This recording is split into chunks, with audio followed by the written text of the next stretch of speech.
के समझ ली। एक दिन दुर्योधन अपने राजमहल से निकलता है, सैर करते करते काफी आगे निकल गया। सोच रहा है यदि इतना दूर आई गया हूँ तो क्यों ना चल के नगर का बगीचा देख लूं। नगर का बगीचा देखता है, देखते देखते काफी आगे निकल गया। सभी गंधर्व की नजर उसी दुर्योधन पे टिकी है। देखते ही देखते दुर्योधन को पकड़ के सभी गंधर्व आकाश मार्ग से लेके उड़ जाते हैं। काफी ऊपर गया दुर्योधन, नीचे नजर पड़ती है, नीचे अर्जुन खड़े हैं। वही से आवाज देख के दुर्योधन बुलाता है, भैया भैया अर्जुन, भैया अर्जुन, मेरी जान बचा लीजिए भैया अर्जुन। लेकिन अर्जुन सुनकर भी अनसुना कर देते हैं, देखकर भी अनदेखा कर देते हैं। यही आवाज युधिष्ठिर यानी धर्मराज के कानों में पड़ती है। दौड़ के जाते हैं अर्जुन के पास, कहते हैं अर्जुन ये तो सरासर अन्याय है। अर्जुन कला की कोनो अन्याय ना है ये भैया, ये करा के चाहिए हम मारी, अच्छा ही कोई और मारी, लेकिन मरी तो हमारा दुश्मन में ना। तो आए हीरो नहीं हो, हीरो की बात ना हो तो हीरो कैसन कह सकीला। अरे बाप रे बाप, इनके काटी मच्छरों काट ले था तो हमारे करेजा जलाई लगा था। बाप रे बाप। लेकिन कहते हैं नहीं, कोई और मारेगा तो अपने खानदान की तौहीनी होगी। जाओ जाके दुर्योधन को बचाओ। भाई का बात मान के अर्जुन धनुष बाण उठाए लेलन, और धनुष बाण उठा के लेके चलन। हाँ कैसे ही आएगा गीत लगल मास्टर।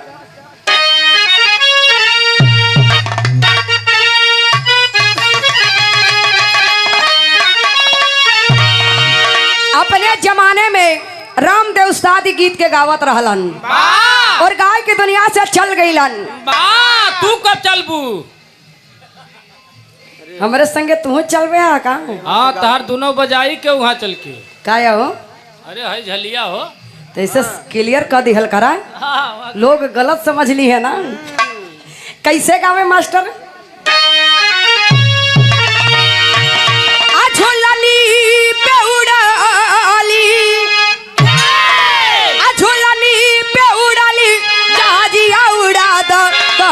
पैजे मर हीरा जड़ा दा हमारे।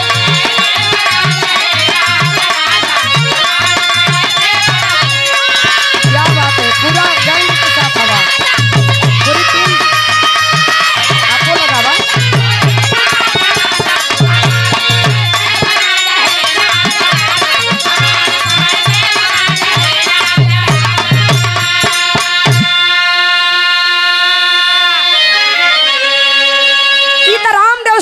लेके के छोड़ा अर्जुन का कैलन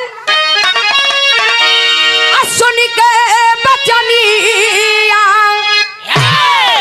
सुन के बचनिया अर्जुन खिचला धनुषा बनला कहली गईले आज भैसे कगना।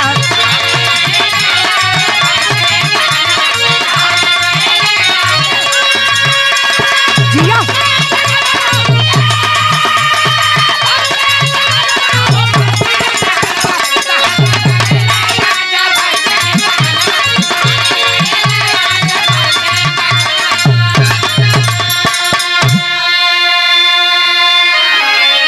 बनवा पे बनवा दिहले बरसाई,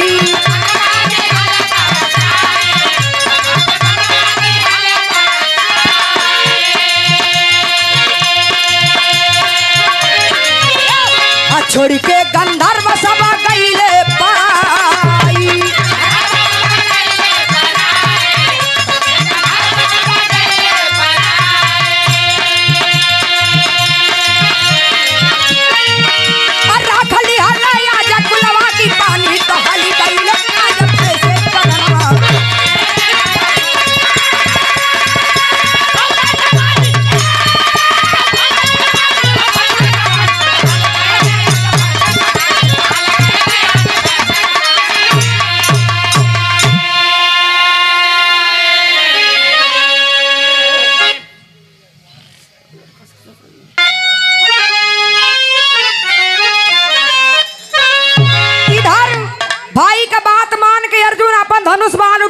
गइलन। धनुष बाण उठाए की तरह बाणों पे बाणों की बरसात करते हैं। सभी गंधर्व दुर्योधन को छोड़ के भाग जाते हैं। और जब सभी गंधर्व दुर्योधन को छोड़ के भाग जाते हैं तो भाई दुर्योधन को उतरने के लिए बाण चला के बाणों की सीढ़ियां बनाते हैं। सीढ़ियों के सहारे दुर्योधन नीचे उतर के आता है, दौड़ के अर्जुन को गले से लगा लिया। भैया भैया अर्जुन, यदि आज आप ना होते ना, यदि आज आप ना होते ना तो ये साले गंधर्व तो मुझे मार ही डालते। आज मैं बहुत खुश हूँ, आज मैं बहुत खुश हूँ। जो भी वरदान मांगना चाहते हो मांग लो, जो भी मांगोगे वो मिलेगा। भले भैया वरदान मांगल वरदान दिहल चाहत हुआ तो सुना, गीत बदल गई मास्टर।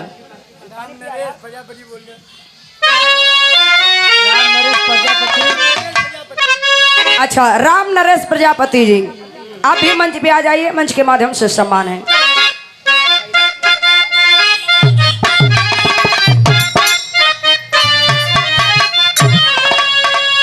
कोनो लड़का के कोनो लड़की से प्यार हो गया है, लेकिन प्यार एक तरफा भयल है। तो लड़कवा जाके अपने संगी से कहे, का कहे?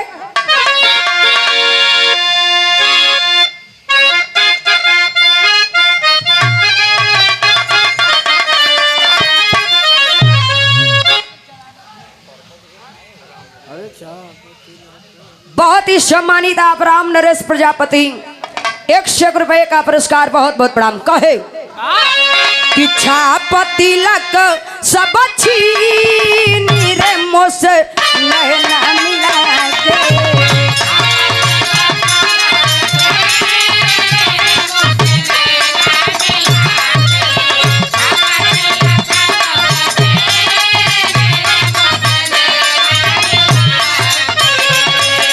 कहले वरदान दिया चाहत हुआ तो सुना, हो वरदान रही बात हो मांगब आई जब समैया।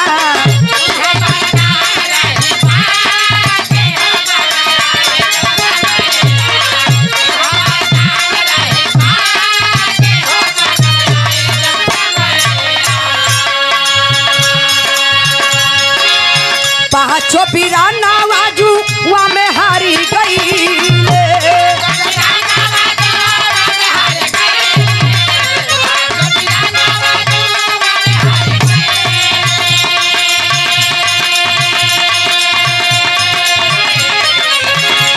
हराना पापी द्रौपदी के कैले।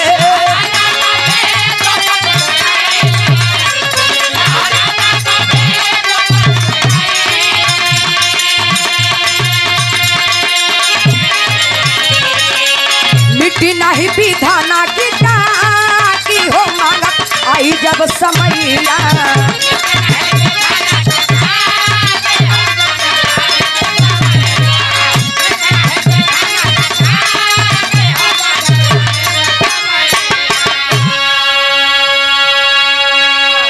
कहले कि भैया वरदान दिहल चाहत हुआ तो सुना, हमार वरदान आप पे उधार रही। ये वरदान आप पे उधार रही। जब एक उचित समय आई हम अपन वरदान आपसे मांग ले। धीरे धीरे समय बीतल, 5 पांडव अपन राजपाठ करो के हाथ हार गईलन। दुशासन चिरहरण कैलेस तबो वरदान ना मांगत हुवन। ई वरदान मांगे कब? जब एक उचित समय आई तब।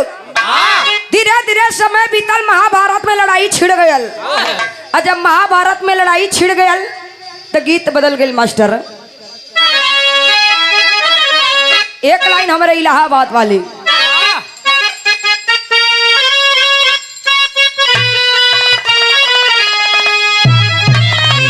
जनाब हैदर गुरु जी गावत रहलन। कोनो लड़की कताल में लहिराने में हो गयल। बारात आल कहे हम जइबे ना करे। काहे न जाई बताए? हम गवनमा नहीं जा, हम गवनमा नहीं जा, तो हम गवनमा नहीं जा। तो नहीं नहीं प्रीत लगला यही रानावा हम कवनवा नहीं जा।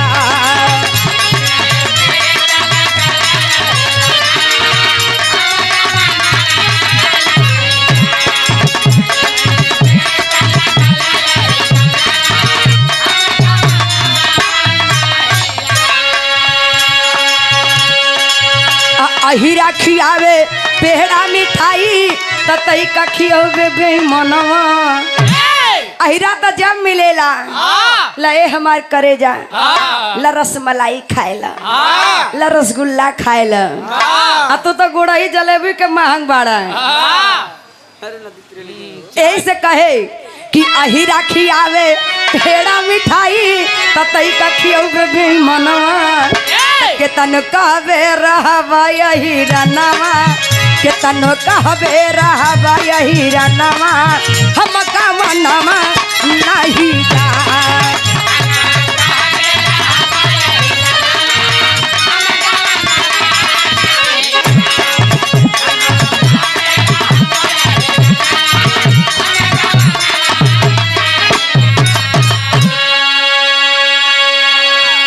और ये रामचंद्र पहलवान 200 रुपये का पुरस्कार बहुत बहुत प्रणाम सब लोगन के बहुत बहुत प्रणाम। ये तो हमारे इलाहाबाद वाली है लेकिन यही के तनी सही धर गावेलन कैसे कैसे हो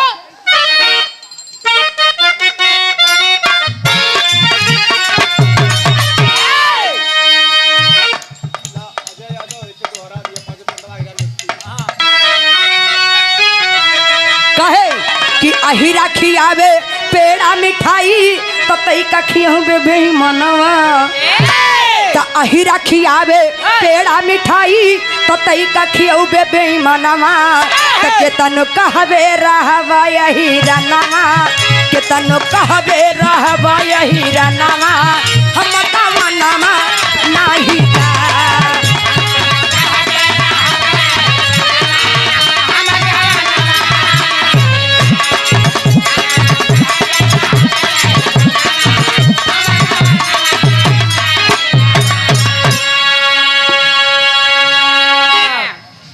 लेकिन एक छोड़ा तनी से यही गीत के इधर गावेलन कैसे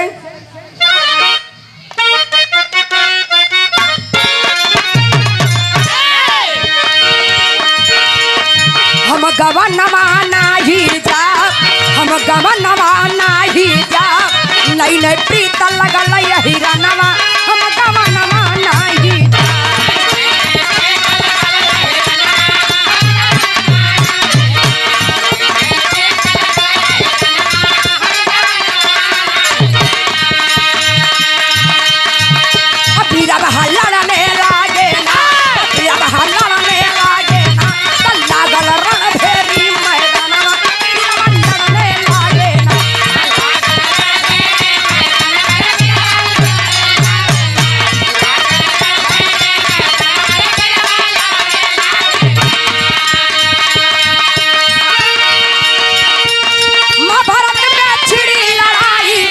दिखावे सब बीराता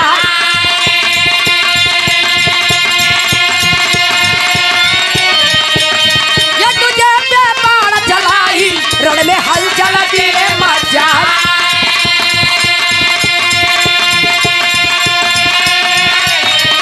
अभी रब लड़ने लागे ना अभी रब लड़ने लागे ना लागल रण फेरी मैदानवा अभी रब लड़ने लागे ना।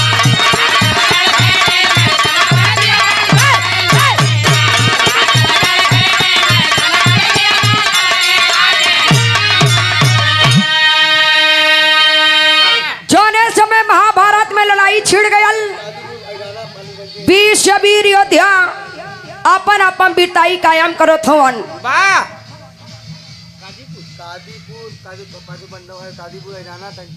दिन भर लड़ाई होके शाम की लड़ाई बंद कर दिहल जाए। और शाम की लड़ाई बंद होके तो सब योद्धा अपने अपने सैन्य कक्ष में जाके थोड़ी देर विश्राम करे। विश्राम कैले के बाद राजसभा लगती थी। राजसभा में बातें होती थी आखिर में कल की लड़ाई कैसे लड़ी जाएगी। बातें हो ही रही है। तभी नजर पड़ती है दुर्योधन के भीष्म पितामह के ऊपर। कहता है अपने आप को बहुत बड़ा योद्धा बताते हो, अपने आप को बहुत बड़ा योद्धा बताते हो, केवल 5 पांडवों को नहीं मार पा रहे हो। कौरवों की तरफ से जो भी सेना जाती है कुछ ना कुछ सेना कम होके आती है, कुछ ना कुछ वीर कम होके आते हैं। लेकिन 5 पांडवों की तरफ से जो भी सेना जाती है ना ही सेना कम होती है, ना ही 5 पांडव कम होते हैं। अपने आप को बहुत बड़ा योद्धा बताते हो, केवल 5 पांडवों को नहीं मार पा रहे हो। कहल जाला ए बाबू, जितना गोली बारूद काम ना करेला उतना एगो बतिया काम कर जाला। दुर्योधन का कहल बात भीष्म पितामह के करेजा में बाण नियन चुभल है। बाण नियन। हम तो सोचीला कभी कभी तोहरे लोगन के चक्कर में हमार न जुबान न खड़ा जाए कि बाण के जगह कुछ और ही निकल जाए। दुर्योधन का कहल बात भीष्म पितामह के करेजा में बाण नियन चुभल है। क्रोध में आ गईलन, म्याह से 5 बार निकलना प्रण कईलन। यही 5 बार से कल की लड़ाई रणभूमि में 5 पांडवों को समाप्त कर दे। अरे बाप रे बाप, तो भयल का तरी के भाव में कहना बा।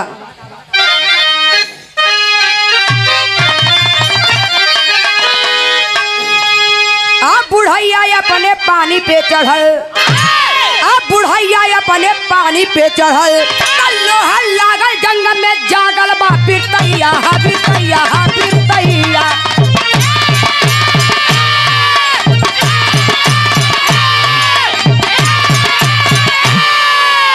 लोहा लागल जंग में जागल बा बिरतैया, बुढ़ैया अपने पानी पे चढ़ल। भीष्म पितामह क्रोध में आ गईलन, म्यान से 5 बार निकलना प्रण कईलन। यही 5 बार से कल की लड़ाई रणभूमि में 5 पांडवों को समाप्त कर दी।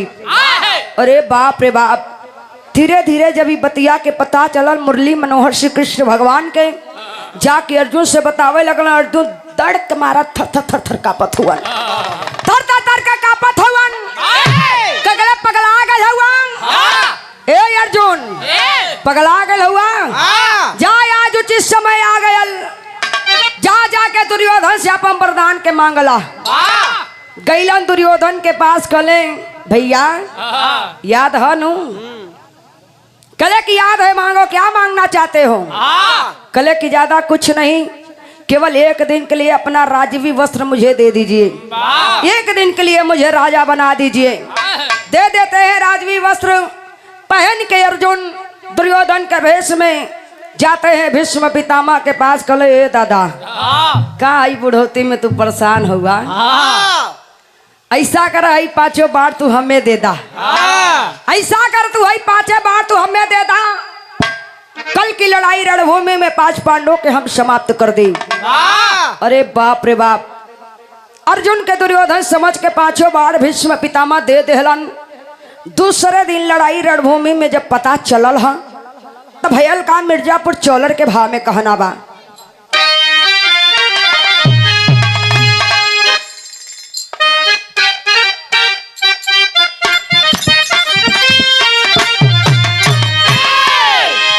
अबारी उमर कमर लचकनिया, अबारी उमर कमर लचकनिया, गोरिया खींचे निहुर के पनिया, गोर के झूले झूलनिया ना।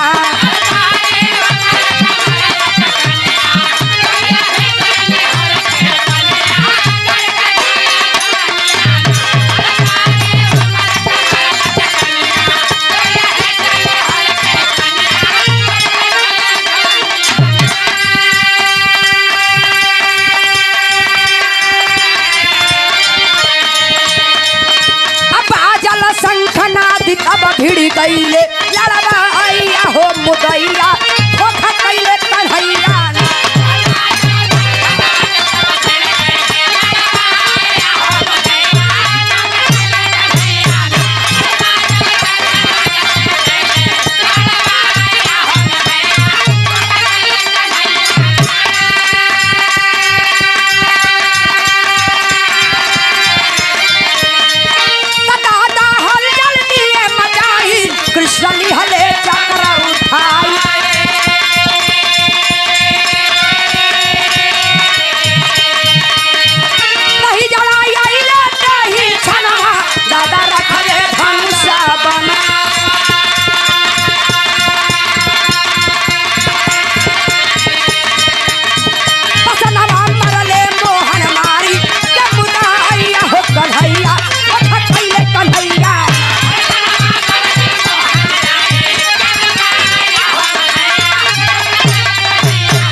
क्रोधित हो जाते हैं। वाह इतना बेबस कर दिए कि मुरली मनोहर को चक्र सुदर्शन उठाना पड़ा।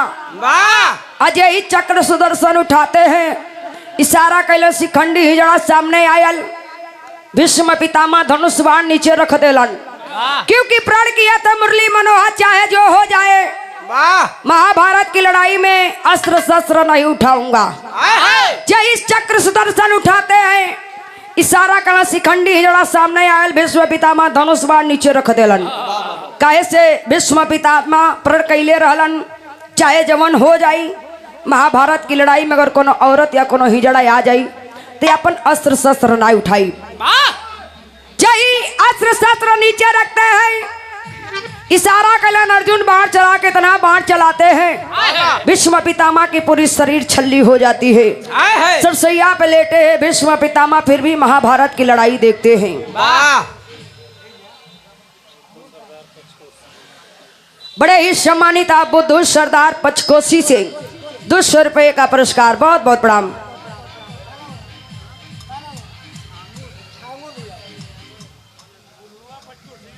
फिर भी महाभारत की लड़ाई देखते हैं। कवि जी के आल्हा के भाव में लिखे के पढ़ल मास्टर,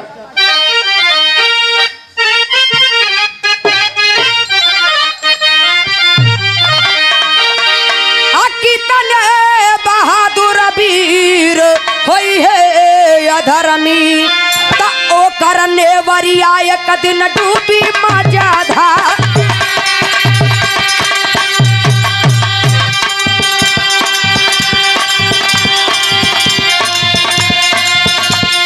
अन्यायी कसाई जालिम दुश्मन बेईमाना,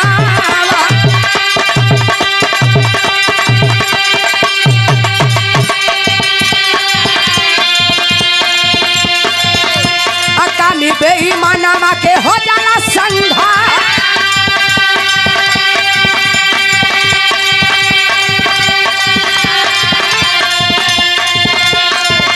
अकड़िया दो दुर्योधन तू शासन मारल कई,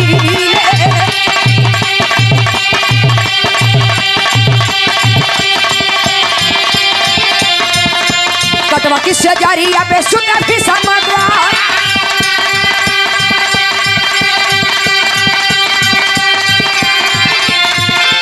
मारल गले सो धृतराष्ट्र के लाला नावा,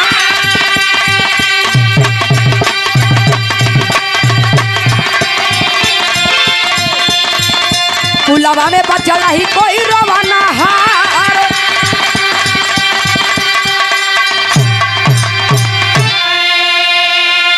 आप बीतलवा समैया छोड़ के हस्तिनापुर नगरिया, तब पाँचों पांडव गइला हिमगिरी के मझार।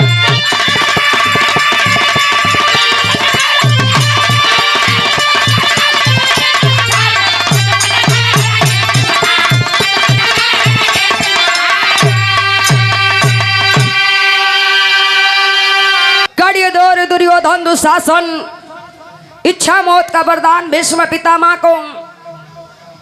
समय आ गया, अपने इच्छा से अपन प्राण के त्याग देहलन।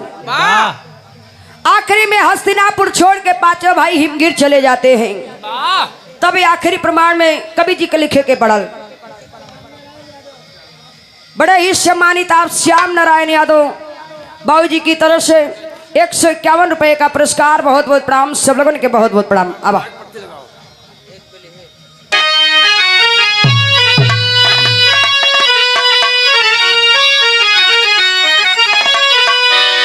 आप प्यार हो संसार जीवन में शक्ति के गतिया, आप प्यार हो संसार जीवन में शक्ति के गतिया, तमदयर मोह में स्वभाइन के मरायल मतिया।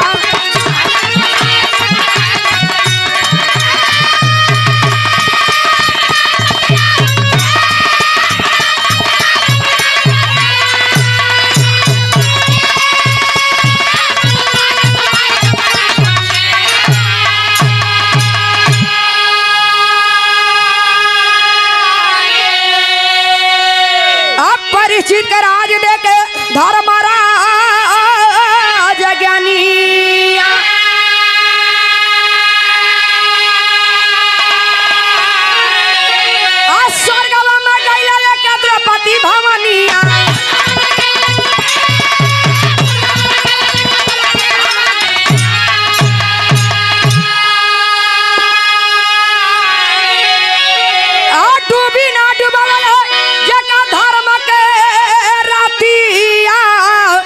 तमदयर मोह में शोभाइन के मरायल मतिया।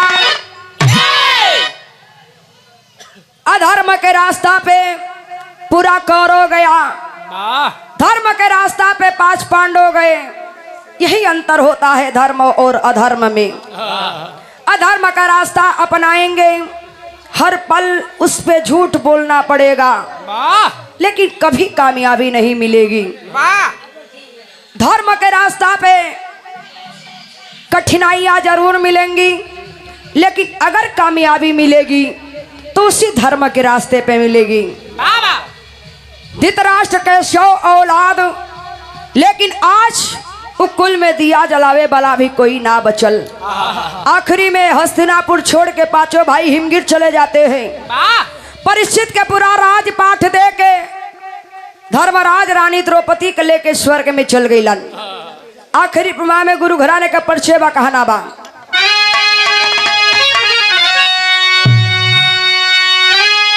और स्वागत की कड़ी में देवी यादव आप मंच पे आ जाइए, मंच के माध्यम से आपका सम्मान है। आइए आप तुझे काशी बोलो सुखानंदन है ललकार।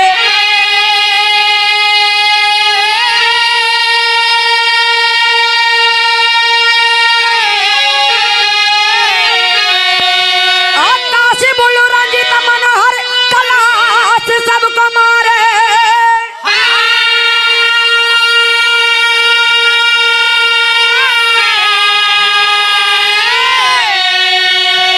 बुढ़ैया अपने पानी पे चढ़ल, बुढ़ैया अपने पानी पे चढ़ल, तो प्रीति जोखन